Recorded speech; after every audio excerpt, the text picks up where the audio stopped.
They say a mother's love is the first home a child ever knows. A place where you are safe before you even understand what danger is. A place where your name is spoken softly. Where someone checks on you in the night, not because it is their duty, but because their heart would not let them sleep otherwise. But what happens when the woman who raised you was never your mother at all?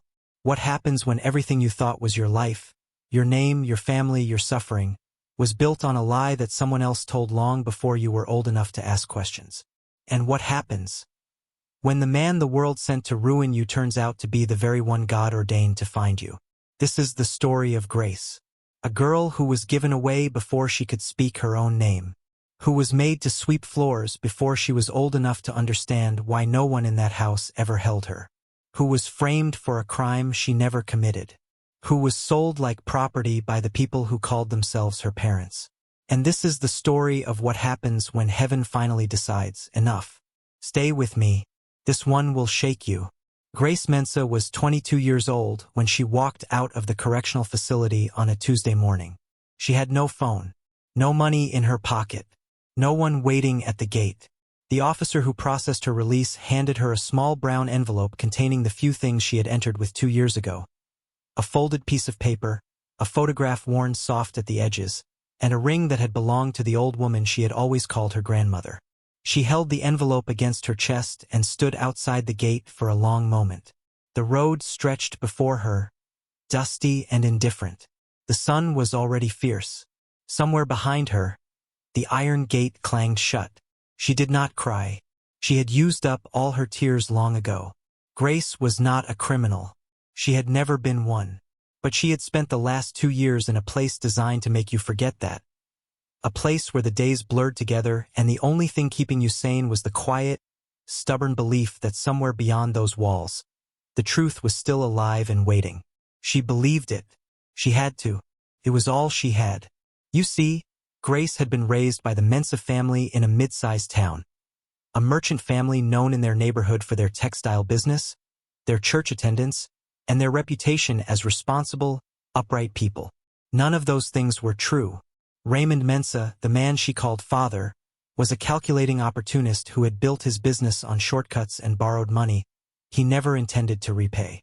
His wife, Dorothy Mensah, was a vain, bitter woman who had never forgiven life for the hand it dealt her, and who took that unforgiveness out every single day on the girl she had agreed to raise. Because Grace was not their biological daughter. She never had been. She had been brought into that home as an infant under circumstances that had never been fully explained to her. She was told her birth mother had died. She was told she should be grateful. She was told, in 100 small and vicious ways across 20 years of her life, that she was lucky anyone had taken her in at all. And so Grace cooked. Grace cleaned. Grace slept on a thin mattress in a back room that was meant to be a storage space. Grace ate what was left after everyone else had finished. Grace went to school in shoes that were always one size too small and came home to do housework until her hands ached. The only person in that house who had ever shown her warmth was the old woman, Raymond's mother, who had pressed that ring into Grace's hand on her deathbed and said, "You are worth more than they have told you. Remember that." Grace had remembered every single day, and she endured it all. Not because she was weak, but because she was waiting to finish school, waiting to stand on her own feet, waiting for the day she could look at Raymond and Dorothy Mensah across a table and say, "I do not owe you anything. Not my labor, not my gratitude, not a single breath of my life." That day had been close, so close. She had been in her final year of university, a brilliant student, consistently at the top of her department, with a scholarship pending that would have funded her postgraduate studies, when everything collapsed. A hit-and-run accident happened on a Friday evening near the university campus. A man on a motorcycle was knocked down. He survived, but his leg was badly injured. 2 days later, the police came for Grace. A witness had come forward. Security footage from a nearby shop had been submitted. And somehow, impossibly, the evidence pointed directly at Grace. She had not been driving that evening. She did not own a car. She had been in the university library, alone, working on an assignment. But she could not prove it. The library cameras had malfunctioned that night, a fact that struck the investigator as unfortunate and nothing more. Grace stood in the dock and told the truth. The court heard the evidence and delivered its verdict. 2 years. She was 20 years old. She did not know until much later, until she was already behind bars and the reality of her situation had fully settled on her like stone, that the witness who had come forward was a young man named Kenneth. Kenneth was the boyfriend of Sandra Mensah, the Mensah's biological daughter, the daughter they actually loved, and the car that had knocked the motorcyclist down. A vehicle registered to a cousin of the Mensah family had been driven by Sandra. Dorothy Mensah had made a choice that night, and the choice she made was to let Grace carry it. So Grace carried it. For 2 years she carried it. And when she walked out of those gates on a Tuesday morning with an envelope pressed to her chest, she was not broken. She was sharpened. Her first stop was not the Mensah house.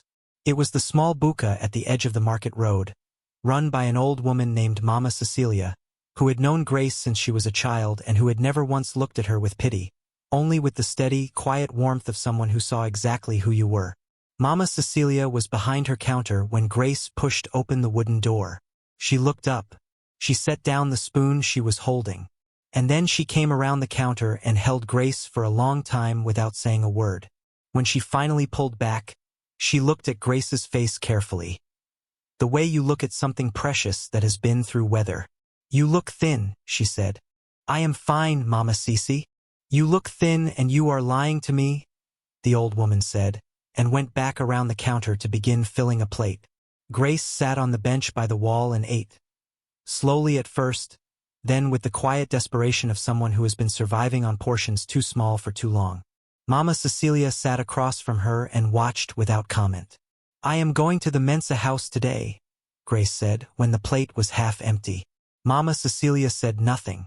My grandmother left me something. Before she died, she wrote it in her diary. She left me her heirloom pieces. The Mensahs kept them after she passed. I want them back. Grace, I am not going to cause trouble. I just want what is mine. The old woman looked at her for a long moment. Then she reached under the counter and came up with a small package wrapped in cloth. A change of clothes neatly folded. I kept these for you, she said simply. I knew you would come here first. Grace looked at the package. Then at Mama Cecilia. Something moved across her face. Something raw and grateful that she quickly pressed back down. Thank you, she said softly. She changed, finished her food, and walked to the Mensah house. The compound was exactly as she remembered it. The same faded blue paint on the gate. The same scraggly hibiscus bush by the entrance. The same sense of something tight and airless living inside the walls. Dorothy Mensah opened the door. For a moment, neither of them spoke. Then Dorothy's face arranged itself into an expression that was not quite contempt and not quite guilt. Something in between, something that had been rehearsed. What do you want? Good afternoon, Grace said. I am here for my grandmother's belongings. She wrote in her diary that she left them specifically for me. I would like them returned. Your grandmother? Dorothy said. She had no heirlooms. You are imagining things. She wrote it herself. I have a copy of the pages. Then you have a copy of an old woman's confused ramblings. There is nothing here for you. Go back to wherever you came from. She moved to close the door. Grace put her hand on the frame. I served 2 years in prison for something I did not do, Grace said. Her voice was very calm. I am not asking for an explanation today. I am not here for a confrontation. I am asking for my grandmother's things. That is all. From somewhere behind Dorothy, Sandra appeared, beautiful and well-dressed, her hair freshly done, a glass of juice in her hand. She looked at Grace the way you look at something you stepped over on the road. You have some nerve showing up here, Sandra said. 2 days out of prison and already making demands. Sandra, Grace said, I know what you did. I know whose car it was. I know who the witness was. Something flickered in Sandra's eyes. Just for a moment. You are talking nonsense. You were convicted. The court decided. Courts can be revisited, Grace said. A silence fell over the compound. Then Raymond appeared behind his wife and daughter, looking older than Grace remembered, his eyes moving quickly between faces, reading the temperature.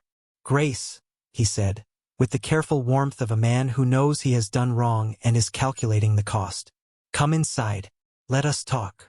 "I do not want to come inside. I want my grandmother's things."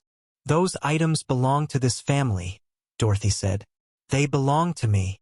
The argument went in circles, as Grace had known it would. She had not come expecting to win it today.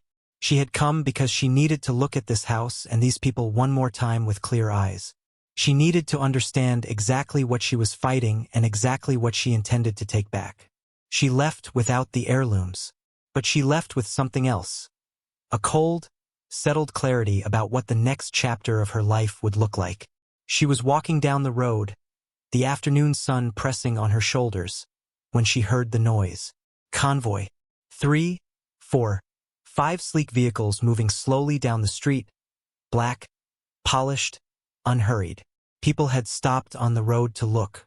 A woman at a nearby gate was speaking on her phone in an urgent whisper.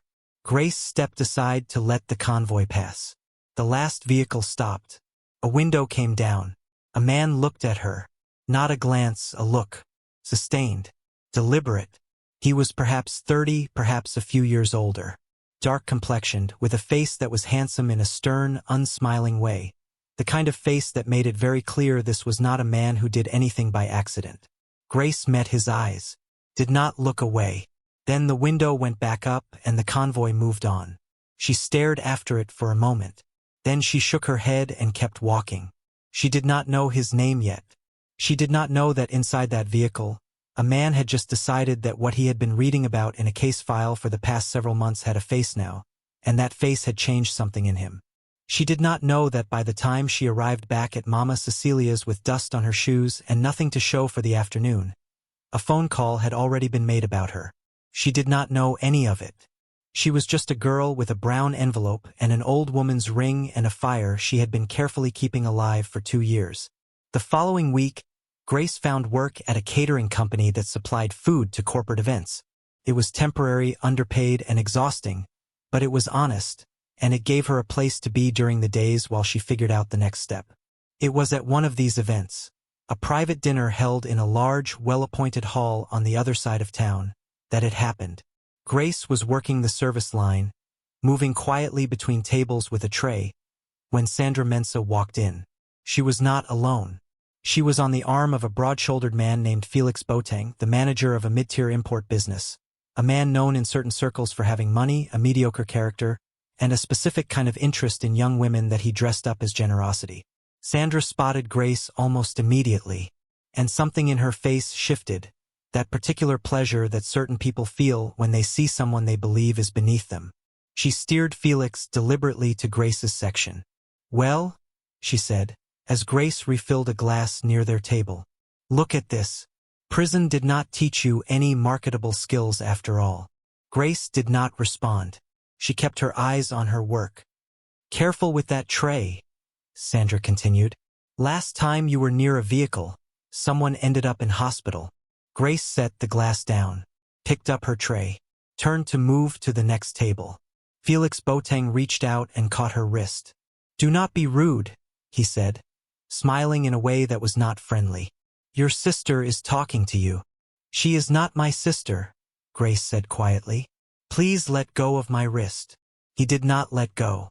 What happened next was the kind of thing that happens when a series of small cruelties accumulate into a moment too full to contain. Grace pulled her wrist free. Felix, startled, stood up from his chair. In the movement, a glass tipped. Liquid spilled onto the lap of a woman at the adjacent table. The woman gasped. There was a small commotion. The event manager appeared. And Felix Boateng, with the particular confidence of a man who has always had his version of events accepted, turned to the manager and said clearly, "This girl assaulted me. I want her removed and her employment terminated immediately. And her supervisor should know that she is a convicted criminal." The manager looked at Grace. Grace looked back at him, her face still, her jaw set. She was escorted out. She stood outside the hall in the dark evening air, her apron still tied around her waist, her hands steady. Inside, she could hear the event continuing. Laughter, music, the clink of glasses. She untied her apron, folded it neatly, set it on a nearby bench, and then she sat down beside it and looked up at the sky. She was not going to cry. She had decided that a long time ago. Tears were a luxury she could not afford right now.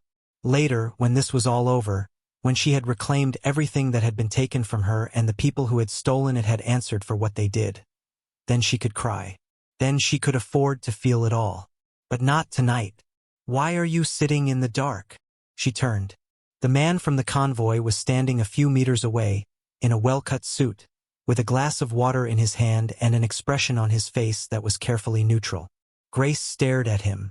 Were you at this event? I was, he said. I saw what happened inside. Then you already know why I am sitting in the dark. He was quiet for a moment. Then he walked over and sat down on the bench beside her. Not close, a respectful distance, and looked out at the car park with the same unhurried stillness that seemed to belong to him the way a coat belongs to its owner. Felix Boateng lied, he said. Most people in that room know that, Grace said. It does not change anything. It might, the man said. Grace looked at him. Who are you? My name is Adrian Cole, he said.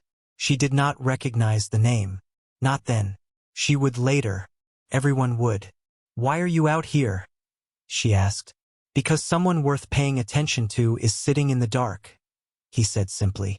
And I find I cannot concentrate on the dinner anymore. She looked at him for a long moment. There was something about the way he said it, not as flattery, not as a line, but as a plain statement of fact, the way a man states the weather. I do not need rescuing, she said. I have not offered to rescue you, he said. I am just sitting. A beat of silence passed between them. Somewhere nearby, a night bird called. Your wrist, he said. Is it all right? She looked down. There was a faint red mark where Felix had grabbed her. She had not even thought about it. It is fine, she said. He nodded. He did not reach for it. He did not make a gesture. He simply accepted what she said and looked back at the car park. They sat in silence for a while. It was not uncomfortable. It was, she realized, and the realization was strange and unfamiliar, almost restful. When his driver appeared at the gate and nodded at him, he stood. My people will make sure you get home safely tonight, he said. I can find my own way home. I know you can, he said. Let them do it anyway. He walked back toward the hall, paused at the entrance. Grace Mensa, he said, without turning around. She froze. How do you know my name? I know more than your name, he said. I know what was done to you, and I know it was wrong. And then he walked inside, and the door closed behind him, and Grace sat alone in the dark with a feeling she could not quite name. Something between confusion and the faint, terrifying beginning of hope. Adrian Cole was 31 years old. He was the chief executive of the Cole Group, a private conglomerate with interests in real estate, healthcare, and infrastructure that had made his family one of the most prominent in the region. He was, by every measure available, what the world calls a powerful man. He was also, as those who worked closely with him would tell you, a man of unusual specificity. He did not do things casually. He did not make gestures he did not mean. He did not sit beside someone in the dark because he had nothing better to do. When Adrian Cole paid attention to something, it was because he had already decided it mattered. He had first heard Grace's name almost a year into her sentence, not directly, but through the kind of fragmented intelligence that accumulates when you are the kind of person people bring information to. A case that had seemed wrong. A conviction that had felt too neat. A girl whose profile did not match her crime. He had made a quiet note of it and moved on. He had many things to attend to. But when his release records showed that Grace Mensa had walked out of the correctional facility that Tuesday, and when his convoy had passed her on that same road just days later, this slight, straight-backed young woman walking in the afternoon heat with a worn envelope against her chest and a look in her eyes that he had not been able to stop thinking about since. He had asked his assistant to find out everything. What he found had made him very still for a long time. Grace Mensa was innocent. He was certain of it. The evidence that had convicted her was thin in ways that only made sense if you assumed someone had helped it along. The witness, Kenneth, had a documented relationship with the Mensa family's biological daughter. The vehicle registration had connections that a competent investigator would have followed and had not. Adrian did not deal in half measures. He assigned 2 of his best investigators to the case. He made calls, but none of that was why he sat beside her that evening. He sat beside her because, for the first time in many years, he had seen someone and felt something shift in him. Something quiet and certain, the way the ground shifts slightly before rain comes. He was not a man given to impulse, but he was a man who knew his own mind. The morning after the dinner, Felix Boateng received a call from his largest supplier, informing him that their business relationship was under review. By the afternoon, 2 other partners had sent similar messages. By evening, Felix was making calls trying to understand what had happened, and no one he called had an explanation that satisfied him. He would not understand for some time. When he did, it would be too late to matter. It was Dorothy Mensa who first heard the news about Adrian. She was on the phone with a woman from her social circle, the kind of call that is mostly gossip dressed up as concern, when she heard the name Adrian Cole mentioned in connection with someone making inquiries about the Mensa family. Dorothy had many faults. Slowness of mind was not one of them. She called Raymond immediately. By the following afternoon, Raymond Mensa was sitting in his parlor with a freshly pressed suit and a story beginning to form in his head. The story of a caring father whose beloved daughter had simply made a terrible mistake, and who had suffered for it, and who was now ready to be welcomed back into the fold. It was a story he had told before. He was good at it. He did not know, as he sat there constructing his narrative, that Adrian Cole's investigators had spent the past weeks building a file.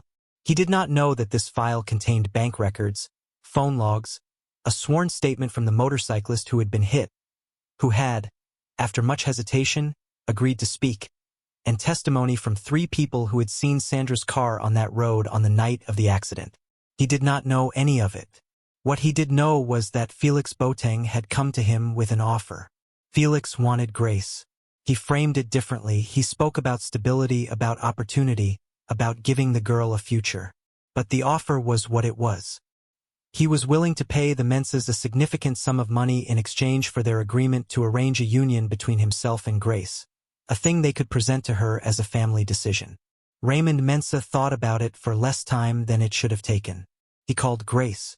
She came to the house because the message had been carefully worded. There was news about her grandmother's belongings. She wore a simple dress. She came alone. She walked into the parlor and found Raymond, Dorothy, Sandra, and Felix Boateng seated and waiting. She understood immediately. "Sit down, Grace," Raymond said, with the warmth he used when he was selling something. "I will stand," she said. "We have been thinking about your situation," Dorothy began. "You are out of prison. You have no job, no prospects. Mr. Boateng here is a man of means. He has expressed interest in you. We think—" "No," Grace said. "Grace." "No," she said again, and her voice was quiet and absolute. "The way stone is absolute. I will not be sold. Not by you. Not for any amount. Not to him or anyone else." Felix leaned forward. "You are being dramatic. I am offering you a comfortable life. You grabbed my wrist in public and lied about what happened. You are not offering me a comfortable life. You are offering me a cage with better curtains." Felix's face changed. "You are very bold for someone with nothing," he said. "I am not bold," Grace said. "I am just finished. I am finished being afraid of people who only have power over me because I was too young to fight back before." She looked at Raymond and Dorothy. "You sent me to prison for something your daughter did. You know it. I know it. The truth knows it. And very soon, everyone else will know it too." Dorothy stood up. "How dare you?" "Do not touch me," Grace said. Raymond stood. "Grace, I am warning you." "Raymond." The voice came from the doorway. Everyone turned. Adrian Cole stood in the entrance of the Mensa parlor, composed, unhurried, with 2 men behind him and a slim folder in his hand. The room went completely silent. "How did you get in here?" Raymond said. "Your gate was open," Adrian said. He looked at Grace. "Are you all right?" She looked at him. Something moved in her face. surprise, relief, something she was not ready to name yet. Yes, she said. He nodded. Then he looked at Raymond Mensah. My name is Adrian Cole. I believe you know of me. He walked into the room without being invited and set the folder on the coffee table. That contains everything. Bank transfers, phone records, a signed statement from the motorcyclist, witness accounts, Sandra's involvement, Kenneth's relationship with your family. All of it. The room was so quiet you could hear the ceiling fan turning. The police will be receiving a copy of this file tomorrow morning, Adrian said. Unless, between now and then, you are prepared to go to them yourselves. He paused. I would recommend that path. It tends to go better for people who choose it voluntarily. Felix Boateng had gone pale. This has nothing to do with me. The harassment at the catering event, the false complaint, the termination of her employment, those are separate matters, Adrian said. Your situation is being handled differently. You cannot walk in here and… I just did, Adrian said. He looked at Raymond and Dorothy one more time, not with anger, but with the particular coldness of a man who has measured something and found it wanting. Grace is leaving with me now. If either of you contacts her, approaches her, or sends anyone to her, the file goes out tonight instead of tomorrow. He turned to Grace. Your grandmother's heirlooms, he said. Do you know where they are kept in this house? She blinked. The back bedroom.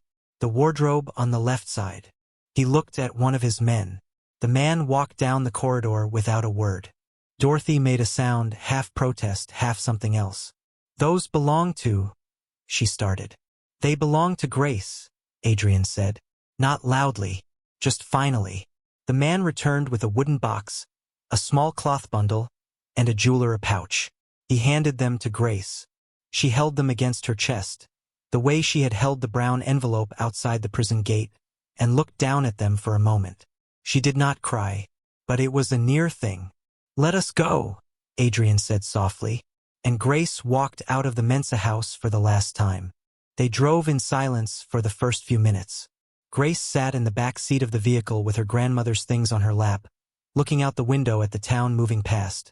The roadside stalls, the children running, the ordinary Tuesday afternoon world going about its business, entirely unaware that something enormous had just shifted. You knew where they were keeping everything, she said finally. My people are thorough, Adrian said. How long have you been looking into my case? Close to a year, he said. Since before you were released. She turned to look at him. Why? He was quiet for a moment. Then, because it was wrong, and I was in a position to do something about it. That is not a full answer. The corner of his mouth moved. Not quite a smile, but the nearest thing to it she had seen from him. No, he said. It is not. She looked back out the window. Where are you taking me? Somewhere safe, if you are willing. He had arranged a house, a clean, well-appointed property in a quiet neighborhood, fully staffed, fully secured. He explained this with the same matter-of-fact directness he seemed to bring to everything, as though arranging a home for a woman he barely knew was a logistical matter and not an act of extraordinary care. When they arrived and she stood in the entrance and looked around, at the high ceilings, the clean tiled floors, the wide windows that let the evening light in, she was very still for a long moment. This is too much, she said. It is a house, he said. Adrian. It was the first time she had used his name, and they both noticed it. Why are you doing this? The real reason. He looked at her for a long time. Because I have spent months reading everything there is to read about you, he said slowly. Your school records, your scholarship application, the reports from your lecturers, what happened in court, the 2 years you were inside. And every single thing I read told me the same thing about you. He paused. That you are someone worth protecting, that you should never have had to endure any of it alone, and that if I did nothing with what I know and what I have, I would not be able to live with myself. Grace was quiet for a long time. I am not a charity case, she said. I know that, he said, and I am not going to be grateful in ways I have not chosen. I know that too. She looked at him. He looked back at her. Steady, without pressure, without the calculating patience of someone waiting for a return on an investment. She exhaled slowly. "I will stay," she said. "For now." "Good," he said. And he turned to the housekeeper to give instructions about dinner. And Grace stood in her new hallway with her grandmother's things pressed to her chest and the peculiar sensation of a door opening in a wall she had forgotten could have doors. Now, I need to pause here for just a moment, because some of you watching this right now know exactly what Grace felt in that hallway. You know what it is to have been through so much that even a moment of genuine kindness feels suspicious. You know how it feels to stand in front of something good and not be able to fully let yourself believe it yet. If that is you, if you have been carrying something heavy for a long time and you are still waiting for your Tuesday morning, I want you to leave a comment below. Tell me you are still standing, because you are not alone in this. And if this story is already gripping you, make sure you are subscribed, because we are not even halfway through. The biggest revelations are still to come. Grace had been in the house for 3 days when Sandra Mensah appeared. She came without calling ahead, the way people do when they want to catch you off guard. She was dressed beautifully. Sandra was always dressed beautifully, and she stood at the entrance of the compound with the expression of someone who has rehearsed what they are going to say and is confident it will land. The housekeeper, a sturdy woman named Paulina, told her to wait at the gate. Grace came to the entrance herself. "So it is true," Sandra said, looking past Grace at the house behind her. "He set you up in a fine place. What do you want, Sandra?" "I want you to understand something," Sandra said, the rehearsed pleasantness dropping away. "Adrian Cole is not yours. He is doing this because he feels sorry for you, because you are a project to him, a rescue. Men like that, they fix things and then they move on." She paused to let that sit. "You know what kind of woman ends up with a man like Adrian? Not someone with a prison record and a second-hand wardrobe. Not someone who was a servant in her own home." Grace looked at her for a moment. "Sandra," she said, "you drove a car into a man on a Friday evening and let me spend 2 years in prison for it. And you are standing at my gate telling me what kind of woman I am." Sandra's jaw tightened. "You are going to regret this," she said. "I already did my time regretting things that were not my fault," Grace said. "I am finished with that." She looked at Paulina. "Please close the gate." And she went back inside. But Sandra's words, for all that Grace had deflected them, had found their way in, the way a splinter finds its way in even through thick gloves. She lay awake that night staring at the ceiling and asking the questions that Sandra had planted. Why was Adrian doing this? He was a powerful man with 1,000 priorities. She was, by any practical measure, an inconvenience, a stranger with a complicated history and no resources. What exactly was the nature of his interest? She thought about the evening outside the event hall. The way he had sat beside her in the dark. Not performing comfort, not filling silence with words that cost him nothing, just sitting, present. She thought about the day in the parlor, the way he had said her name when she was about to be sold to Felix Boateng, the way he had walked in like someone who had already decided what the outcome of the afternoon was going to be. She thought about the folder on the coffee table. Months of quiet, painstaking work to build the truth that would set her free. No one does that for a project, she thought. She fell asleep before she could finish the thought. The morning came with news. Adrian's investigators had filed the report. The police had opened an inquiry. Kenneth had been brought in for questioning. Sandra had retained a lawyer. Raymond Mensah had called a priest. The news moved through their social circle the way water moves through cloth. Slowly at first, then everywhere at once. By midday, phones were ringing in houses across the neighborhood. By afternoon, the Mensah name had become a word people said differently, more carefully, with a new weight attached to it. Grace sat with Mama Cecilia in the old woman's kitchen. She had gone there early, needing something familiar, and listened to all of it over tea. "Do you feel it?" Mama Cecilia asked. "Feel what?" "The turning. When things begin to turn." The old woman looked at her. "You have been waiting for this a long time." "I have been waiting to be believed," Grace said. "I am not sure that is the same thing." Mama Cecilia was quiet for a moment. Then she said, "That man, Adrian. What about him? He came here, you know. The morning after you were released, before he ever approached you properly. He sat in that same seat and asked me about you. Grace looked up slowly.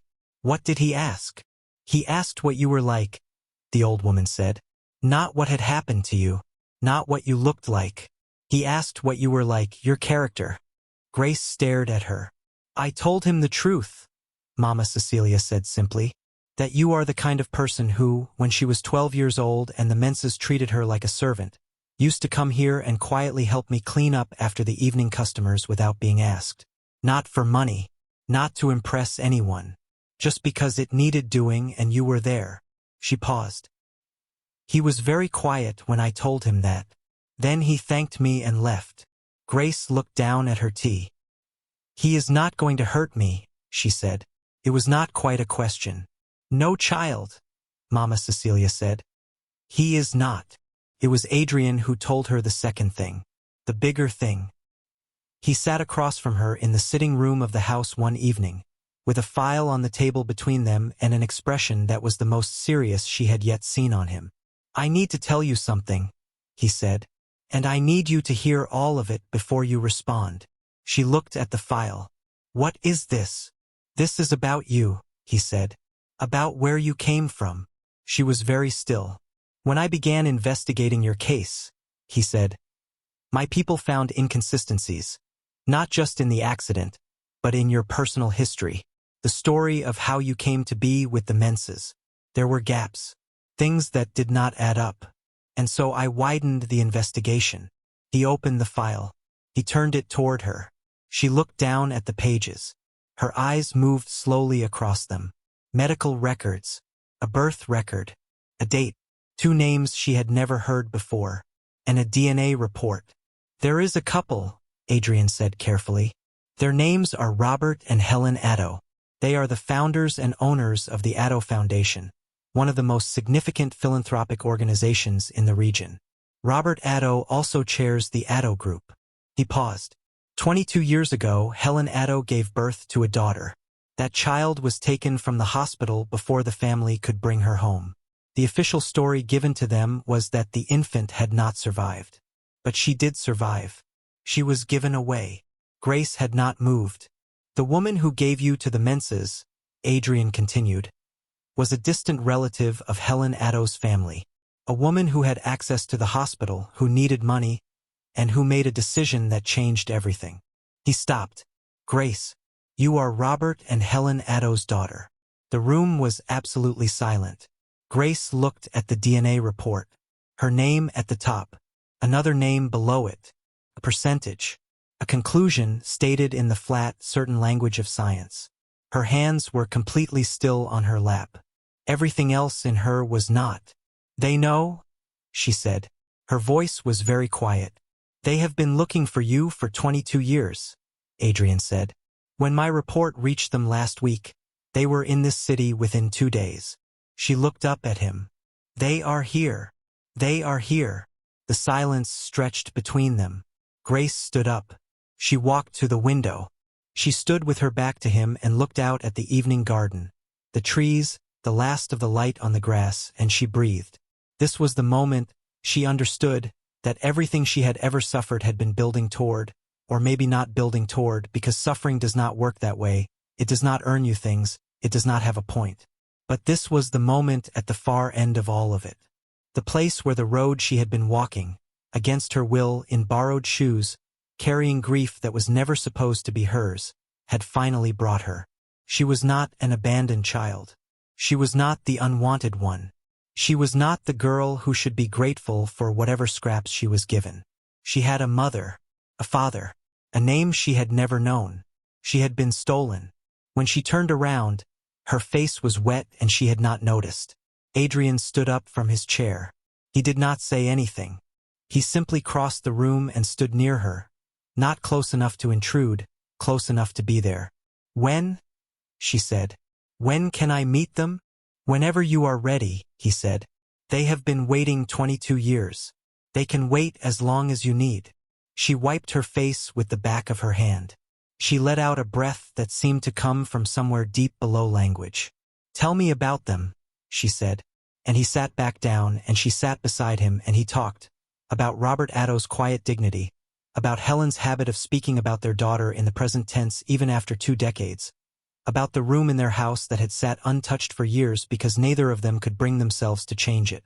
Grace listened, and for the first time in her memory, the listening did not cost her anything.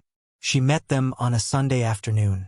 Helen Addo was a tall woman with a warm, careful face and eyes that, the moment Grace walked into the room, filled with something so immediate and uncontrollable that she pressed both hands over her mouth and could not speak. Robert Addo stood beside his wife, one hand on her shoulder, his own face doing the difficult work of containing something enormous, and he looked at Grace the way you look at something you stopped allowing yourself to hope for and have suddenly found anyway. Grace stood in the doorway. She had dressed carefully. She was wearing one of the heirloom pieces from the wooden box, a small, simple pendant that now seemed, in this context, to carry a weight and a meaning she had not understood before. Helen Addo took 3 steps toward her, stopped, put out her hand, trembling, and said one word, "Grace." Not a question, not tentative, just the name spoken like a door opening. Grace crossed the room, and Helen held her. There are moments in a life that you cannot prepare for, no matter how long you have been walking toward them. Moments where your body understands something before your mind does, where you stop being the person who has been managing and surviving and holding things together, and you become, for just a moment, simply someone being held. Grace held onto Helen Addo and shook with the force of everything she had been carrying, and Helen held her back with the force of 22 years of an empty room and a name spoken into the present tense, and neither of them said anything for a very long time. Robert Addo put his arms around them both and stood there in silence. Adrian Cole stood at the far side of the room with his hands clasped and looked at the window and gave them the privacy of looking away. Later, when the tears had been absorbed and the tea had been brought and the 4 of them sat together with the tentative, careful warmth of people beginning to understand each other, Robert Addo looked at Adrian. "We owe you more than we can say," he said. "You owe me nothing," Adrian said. "We do," Helen said. She looked at Grace. "He does not take credit easily. We noticed." Grace glanced at Adrian. He was looking at his tea. "He does not," she agreed. Something passed between them in that glance, something small and private and significant, that both of them decided, separately and without discussion, to attend to later. The story might have ended there, in a warm sitting room on a Sunday afternoon. For a gentler kind of story it would have, but the Menses had not finished. Dorothy, facing the collapse of everything she had built on borrowed credibility, made a decision that was predictable to anyone who had watched her operate over the years. She called a meeting of her social circle. She circulated a version of events in which Grace was the schemer, a manipulative girl who had seduced a wealthy man into funding her revenge against a family that had only ever tried to help her. It was a story built from lies and told with the particular conviction of someone who has been lying for so long they no longer notice the difference. Sandra, meanwhile, had hired a lawyer who specialized in delay, in motions and postponements and the kind of procedural friction that can make a clear case feel indefinitely murky. And Felix Boateng, smarting from the business consequences that had followed Adrian's quiet intervention, found ways to whisper to people in rooms where Grace's name came up. Suggestive things, unverifiable things, the kind of damage that does not require proof to stick. Grace heard it all. She sat with it. She prayed over it. Quietly, alone, in the early mornings before the house woke up. She asked God for the kind of strength that does not come from anger but from something deeper than anger. And then she made a decision. She would not be quiet. Not anymore. She went on record. She gave a full account of her story to a journalist she trusted, a woman who had followed her original conviction with skepticism and who had kept notes for 2 years waiting for this conversation. The article was careful, thorough, and devastating in its precision. It named names, presented the evidence. It let the facts do the work that Grace's voice alone could not. When it was published, the response was immediate. The community that had whispered about her read it. The people who had crossed the road when they saw her coming read it. The church congregation where the Menses sat in the front row every Sunday morning read it. And then the Addo family, with the calm authority of people who have spent decades building genuine influence and now intended to use it, released a statement of their own. One paragraph, 5 sentences, the last of which said this: "Our daughter was taken from us and wronged by the justice system that was meant to protect her.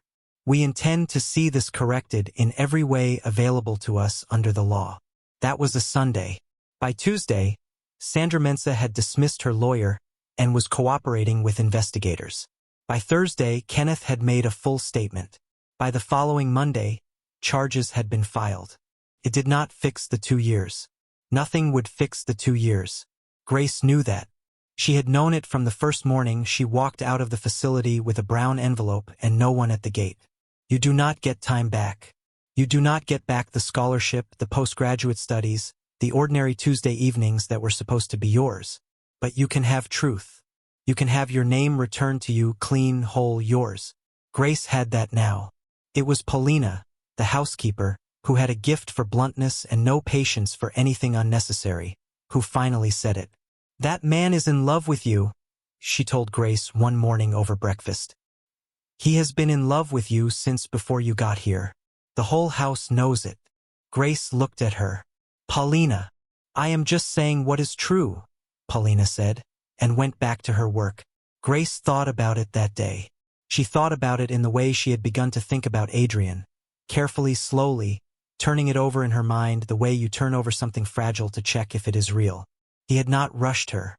In the weeks since everything had happened, since the Mensah house, the meeting with her parents, the article, the charges, he had been present and consistent and unhurried in a way that she found, increasingly, to be the most attractive thing about him.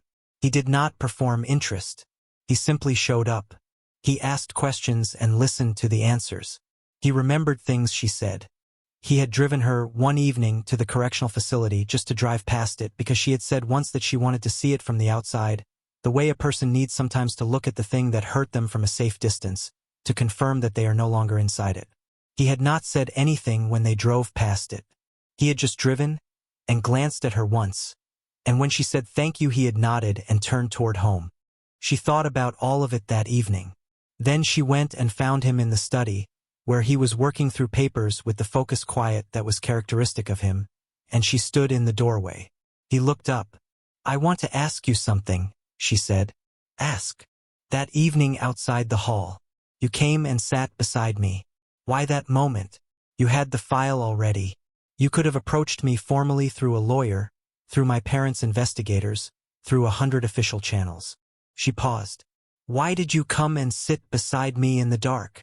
He was quiet for a moment. "Because you looked like someone who had been professional about suffering for so long," he said slowly, "that no one had thought to just sit with you." She looked at him. "I did not want to be one more person who only approached you because they had a purpose for approaching you," he said.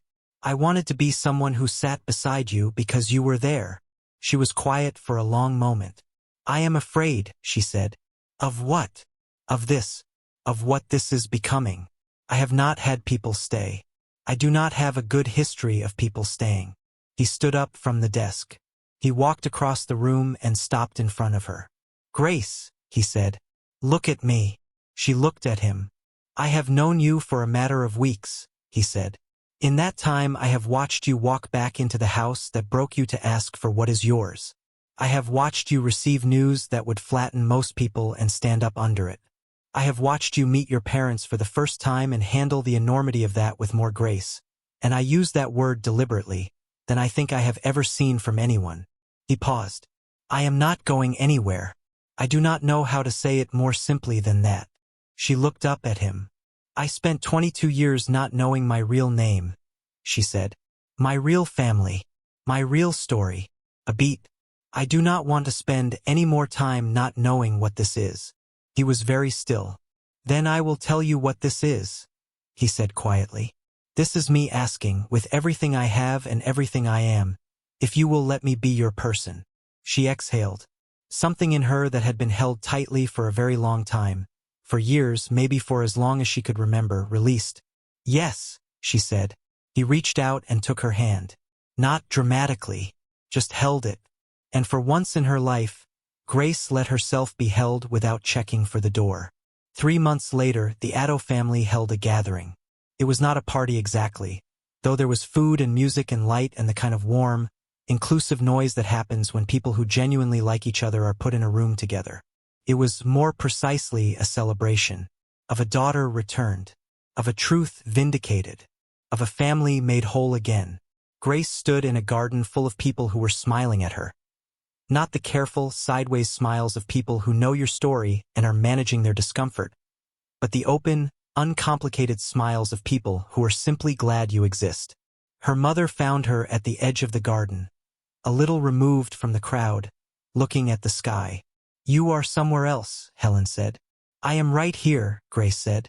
"I am just still getting used to it." Helen stood beside her. "What are you getting used to?" "Being wanted," Grace said simply. Helen was quiet for a moment. When she spoke, her voice was steady but careful, the way voices are when they are carrying something precious. "We wanted you before you were born," she said. "We have wanted you every single day for 22 years. The wanting never stopped. We just could not find you." Grace looked at her. "You found me," she said. "Adrian found you," Helen said, and there was a smile in her voice. "We are going to have to do something very nice for that young man." Grace felt a warmth climb her face that she made no effort to hide. "He would say you owe him nothing," she said, "and I would say that is precisely why we owe him everything."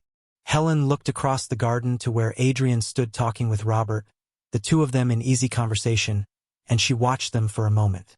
"He is a good man, Grace. The real kind." "I know," Grace said softly. "Do you love him?"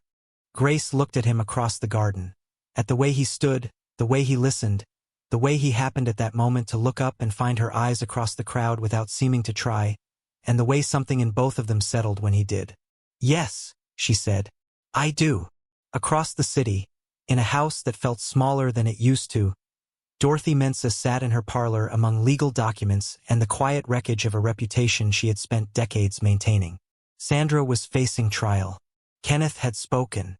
The business, the textile shop, the stall in the market, the small investments Raymond had stacked over the years on a foundation of other people's labor and other people's pain, was unwinding slowly, the way things do when the truth finally catches up to them. Dorothy sat and stared at the wall. She thought, perhaps, in some locked and lightless part of herself, about a girl she had brought into her home, about the choices she had made, about a Friday evening she had chosen to forget. She did not say any of this out loud. She would not. Some reckonings are interior and private and never witnessed by anyone else. But she sat in the quiet, and the quiet sat back. "So here is what I want to leave with you today. Grace was not extraordinary because she survived. Survival is not the thing. Many people survive terrible things and are never seen, never vindicated, never found. What made Grace extraordinary was that she kept the truth alive inside her. Even when the world insisted on a different version, she held on to it, not as vengeance, not as a weapon, but the way you hold on to something you know belongs to you, even when it is not in your hands yet. She held on through 2 years in a place designed to make you doubt yourself. She held on through a family that had treated her like a burden since the day she arrived. She held on through being sold, being slandered, being dismissed, being told in 100 ways that she was not worth fighting for. And because she held on, because she kept herself intact, kept her character clean, kept her faith burning like a small fire in a long night, when the moment came, when the truth finally moved into the light, there was a Grace still standing there to receive it. That is what I need you to hear. Whatever is being held from you right now, whatever is being claimed by people who have no right to it, your name, your freedom, your dignity, your belonging, hold on to the truth of who you are. God does not forget. Truth does not die. And the people who were meant to find you, to fight for you, to sit with you in the dark, they are moving toward you even now. You were not born to serve people who do not deserve you. You were not born to carry someone else's shame. You were born as a daughter of something good and true. And one day, on whatever Tuesday morning is yours, you will walk out into the light and everything that was taken will come back. Not perfectly, not without scars, but enough, more than enough. Hold on. You are not forgotten. You never were.